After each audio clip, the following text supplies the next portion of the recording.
提到长江，我们会想起什么？除了母亲河的称号，应该就是一座座水电站。其中白河滩水电站可以说是威名赫赫，是我国西电东送大动脉的重要组成部分。然而，这座堪称中国人骄傲的水电站，如今快沦为鱼塘了。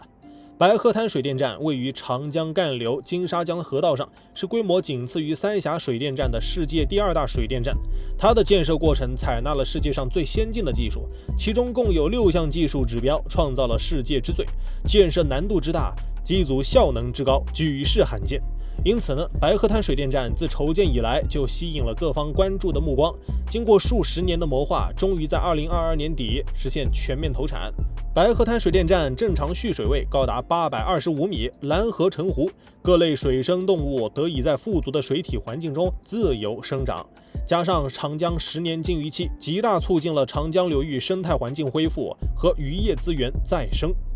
长江禁渔3年来，肉眼可见长江流域鱼类数量增加，长江江豚数量明显回升。在长江下游的一些水域，江豚常常伴夕阳畅游江面，成为重要的城市景观。长江刀鱼溯河回游至洞庭湖，已到了历史最远的分布水域。长江流域生态恢复成果的背后，是国家坚定的禁渔决心：一是妥善安置退捕渔民，帮助安排转产就业，积极推进渔民参加养老保险；二是实施亮江工程，增加流域视频覆盖率，增加渔政执法人员，实施技防人防结合，实现专管群管并重；三是坚决打击非法捕捞、非法买卖野生江鱼行为。市场监管部门查办各类经营主体，宣传和查办手段相结合，阻断长江非法渔获销售渠道。公安部门开展平安长江专项行动，3年来累计侦破涉渔刑事案件2万余起，有效遏制了非法捕捞违法行为。白河滩水电站如今成鱼塘了，其中有一种鱼多到令钓鱼佬都哭爹喊娘，它就是罗非鱼。听名字就知道，这种鱼原产非洲，别名非洲鲫鱼，因其肉质鲜美、营养丰富，成为联合国推荐的全球养殖品种。上世纪50年代被作为商品鱼引入中国，一度成为我国重要的出口鱼类。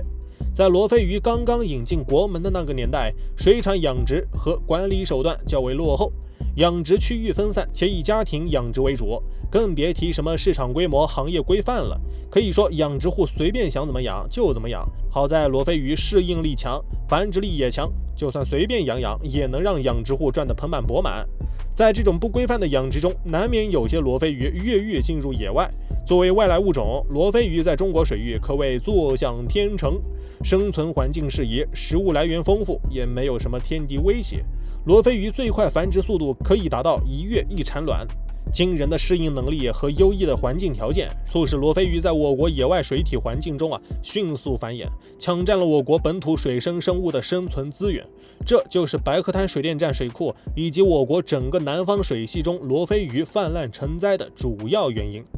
外来物种入侵最大的危害是对本土生物多样性造成严重影响。这些外来物种会抢占本土生物的生存资源，挤占生存空间，造成食物链短时间内被破坏。链条上的其他生物如果无法快速适应变化，就会加速消亡。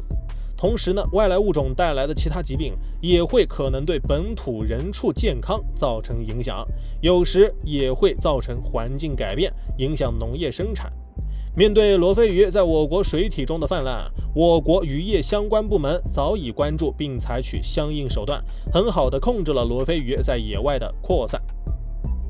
罗非鱼为什么一到野外就成祸害？我国罗非鱼养殖已经经过了几十年发展，现在已经发展出成熟的养殖技术，基本上可以将罗非鱼的养殖方式分为池塘养殖、稻田养殖、网箱养殖和流水养殖4种。各地根据自身条件选择适合的养殖方式，就能够得到不错的产出效益。更重要的是，我国加强了养殖管理，解决罗非鱼在野外泛滥的问题。毕竟罗非鱼是优质的水产品种，我们不可能放弃。最优解就是控制养殖业发展规模和速度。首先呢是性别筛选，目前养殖的罗非鱼全员雄性，没有雌性就杜绝了它自行繁殖的可能性，也能更好地控制水产养殖行业的生产标准，可谓从根本上杜绝了物种入侵的可能性。此外，还培育不耐寒品种。罗非鱼是热带鱼类，可以在16到38摄氏度的水温中生活，但是呢，只要水温低于10摄氏度，罗非鱼就有冻死的可能性。根据这一特性，加上我国大部分流域冬季水温偏低的实际情况，只要选育不耐寒的品种，就能有效限制它们在我国水域中过冬，从而达到控制罗非鱼野外生存。加强宣传，引导控制外来物种入侵的危害，通过全民教育加大宣传力度，让全社会都关注外来物种入侵的危害。同时呢，更重要的是教育人民群众不随便购买和放生不明来源的生物，不随意弃养家庭宠物。虽然罗非鱼的野外泛滥不是一朝一夕就能解决的，但是呢，罗非鱼存在的事实为我国生态环境保护补上了珍贵的一课。作为出口商品和优质蛋白质来源，我们要大力发展罗非鱼养殖，同时呢，我们要坚决抵制和消除生物入侵的可能性。每天嗨科普，我是闪电哥，咱们下期见。